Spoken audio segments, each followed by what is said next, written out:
Bonjour, et bienvenue sur Film Résumé. Aujourd'hui, je vais vous montrer un film de survie biographique intitulé 127 heures. Spoiler à venir. Prenez soin de vous, et bon visionnage. Le film commence par des scènes de foule, de courses, de compétitions sportives et de trains. On nous montre que le monde avance à toute vitesse, avant de découvrir Aaron Ralston. Il prépare toutes les affaires dont il aura besoin pour la journée. L'écran n'indique que nous sommes samedi. Il fait encore nuit et il se dépêche de terminer, il ne trouve pas son couteau suisse, alors qu'il est juste à portée de main dans une armoire. Sa main le manque de peu, et il part sans lui. Il remplit sa gourde, attrape quelques barres énergétiques et sort littéralement en courant. Il saute dans sa voiture et met la musique à travers le désert. Il explique à son caméscope que tout ce dont il a besoin, c'est d'obscurité, de musique et de lui-même. Il s'arrête devant ce qui ressemble à un petit camping, mais il saute à l'arrière de son camion et s'allonge pour dormir. Au matin, Aaron se réveille et saute sur son vélo. On comprend qu'il est plein d'énergie et qu'il aime l'aventure et le plein air. Il roule dans le désert en faisant des roues et en sautant par-dessus les obstacles sur la route. Il tombe quelques fois, mais trouve ça drôle et continue à rouler. Il fixe son caméscope au guidon de son vélo et s'arrête régulièrement pour lui parler et informer le public de ses progrès. À l'exception de quelques courts moments, Aaron est complètement seul. La caméra est presque son excuse pour nous raconter ce qui se passe et communiquer avec quelqu'un. Aaron décide de rouler jusqu'à un endroit appelé Blue John Canyon. Il roule aussi vite qu'il peut, et en chemin, il gare son vélo et commence à grimper. Il grimpe depuis quelques minutes lorsqu'il entend deux filles passer et décide de les saluer. Elles s'appellent Christy et Megan, et elles sont complètement perdues. Elles regardent une carte mais n'arrivent vraiment pas à décider où aller. Aaron leur dit bonjour et leur dit qu'il peut les aider. Il leur demande où elles souhaitent aller, puis leur explique qu'il peut les y emmener. Ils commencent à marcher, mais Aaron dit que s'ils sont prêts à le faire, il connaît un super endroit pour grimper. Elles le trouvent bizarre mais plutôt mignon, alors elles acceptent. On voit ensuite Aaron, Megan et Christy grimper dans une crevasse étroite. Ils lâchent le mur et tombent dans la fissure vraiment étroite. C'est une scène plutôt effrayante, mais il atterrit finalement dans un magnifique lac. Christy saute, puis Megan, et ils s'amusent tous beaucoup à plonger dans l'eau. Aaron enregistre tout, pour avoir un souvenir des endroits où sa vie l'emmène. Ils se baignent pendant 1 heure ou 2, puis commencent à marcher. Ils finissent par se séparer. Aaron demande s'il les reverra un jour, et elles lui répondent qu'elle organise une fête le lendemain soir. Il peut les trouver en cherchant un Scooby-Doo gonflable géant, à l'entrée de la fête. Il leur dit qu'il sera là et s'en va. Les filles rient entre elles car il est clair que Christy a beaucoup apprécié Aaron. Aaron commence à grimper tout seul, et il tombe sur un beau canyon à grimper. Il saute par-dessus une branche et entre à l'intérieur. Il y grimpe pendant quelques minutes, puis il voit une grande chute avec un rocher au-dessus. Alors qu'il s'engage, le rocher se détache et Aaron tombe avec.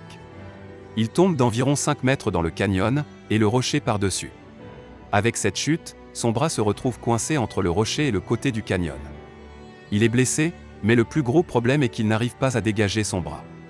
Aaron essaie de le tirer sous tous les angles mais n'y arrive pas. Il frappe rocher d'un coup de pied mais il ne bouge pas.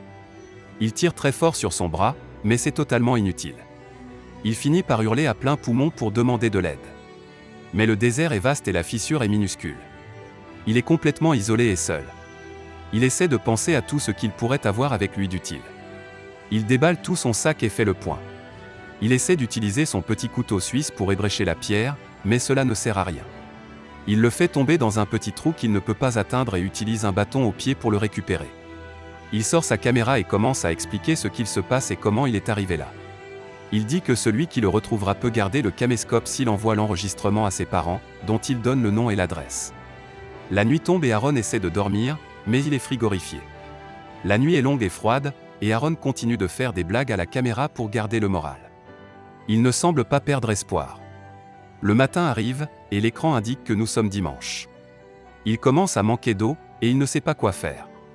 Aaron tente d'utiliser ses cordes d'escalade pour enlever le rocher, mais il comprend que les cordes d'escalade sont trop élastiques et qu'il aurait besoin de beaucoup de matériel. Il explique qu'il aurait besoin de 8 personnes car le rocher est très lourd. Il utilise son harnais d'escalade pour s'asseoir et dormir, mais il est dans une très mauvaise situation. Il commence à avoir des flashbacks sur tout ce qu'il aurait aimé faire différemment sa vie. Le premier date de quelques jours lorsqu'il a décidé d'ignorer l'appel téléphonique de sa mère. Elle laisse un message, mais il est en train de se préparer et l'ignore. Elle veut vraiment lui parler, mais il ne rappelle pas. Il s'excuse également d'avoir ignoré un appel de sa sœur au début de sa randonnée. Il dit qu'il sera toujours avec elles et arrête d'enregistrer. Il se souvient aussi d'une fille dont il était amoureux, avec qui il a passé de beaux moments. Ils ont rompu lors d'un match de baseball, où elle lui a dit qu'il sera toujours seul. Nous sommes maintenant lundi, et Aaron commence à avoir des hallucinations. Il remarque un corbeau qui passe par là et commence à lui parler. Il n'a plus d'eau, mais soudain une énorme tempête se lève et inonde complètement le canyon. L'inondation soulève le rocher et il parvient à en sortir. Il s'enfuit chez son ancienne petite amie, qui lui claque la porte au nez. Mais soudain, il se réveille et comprend que tout ça n'était qu'un rêve. Aaron commence à désespérer et il se rend compte que tout son travail à tailler le rocher n'a fait que le bloquer davantage. Il a d'autres hallucinations de sa famille assise sur un canapé devant lui dans le canyon. Ils lui manquent tous mais il se rend compte qu'il ne s'est jamais complètement ouvert à eux. Il commence un petit sketch avec lui-même et prétend qu'il est interviewé. Il plaisante et dit qu'il aurait vraiment dû dire à quelqu'un où il allait. Mardi arrive. Il se rend compte que s'il ne se présente pas au travail aujourd'hui, son patron le remarquera. Mais même si son patron appelle la police, Aaron ne deviendra une personne officiellement disparue que 24 heures plus tard. Il se rend compte qu'il a besoin d'eau après avoir épuisé ses réserves, alors il urine dans sa bouteille pour avoir quelque chose à boire. Il continue aussi à essayer de remouiller ses lentilles, mais ses yeux sont trop irrités. Il est en train de s'effondrer. On est maintenant mercredi. Aaron grave son nom et ses dates de naissance et de décès sur la paroi du canyon. Il commence à délirer. Il croit que toute sa vie l'a amené à ce rocher, et que le rocher l'attendait depuis le début de la Terre. Il se souvient du moment où il a filmé sa petite sœur jouer du piano. Il réalise que s'il meurt, il manquera son mariage. Enfin, il a une vision très nette de son futur fils, un petit garçon assis sur un canapé dans le canyon. Il parle au garçon et se voit être un bon père et éduquer son fils. Il sait ce qu'il doit faire. Aaron prend la paille, qui est un tube caoutchouteux, et l'utilise comme un garrot. Il serre son bras et utilise le couteau suisse pour couper sa peau. Mais il ne peut plus rien couper après avoir autant gratté la pierre. Il n'arrive même pas à couper sa peau. Il finit par se contenter de planter son bras et de toucher l'os. Mais il réalise qu'il doit d'abord les briser. Il coince une pierre entre lui et le rocher et l'utilise pour briser les deux os de son bras. Le bruit est très fort et douloureux, mais aucun os ne perce sa peau. Il utilise ensuite son minuscule couteau suisse pour couper tous les tissus autour de la cassure. La caméra est très tremblante. Il y a du rouge partout, et Aaron essaie de ne pas perdre connaissance. Aaron doit couper quelques tendons, mais le couteau est trop abîmé.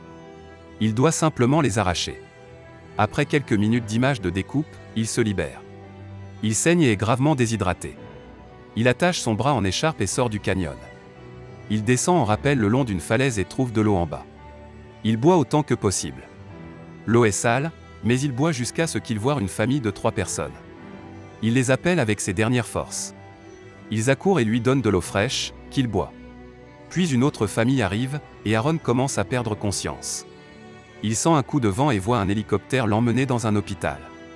Quelque temps plus tard, on retrouve Aaron qui nage dans une piscine avec son demi-bras. Il remonte à la surface pour voir sa famille assise sur le canapé.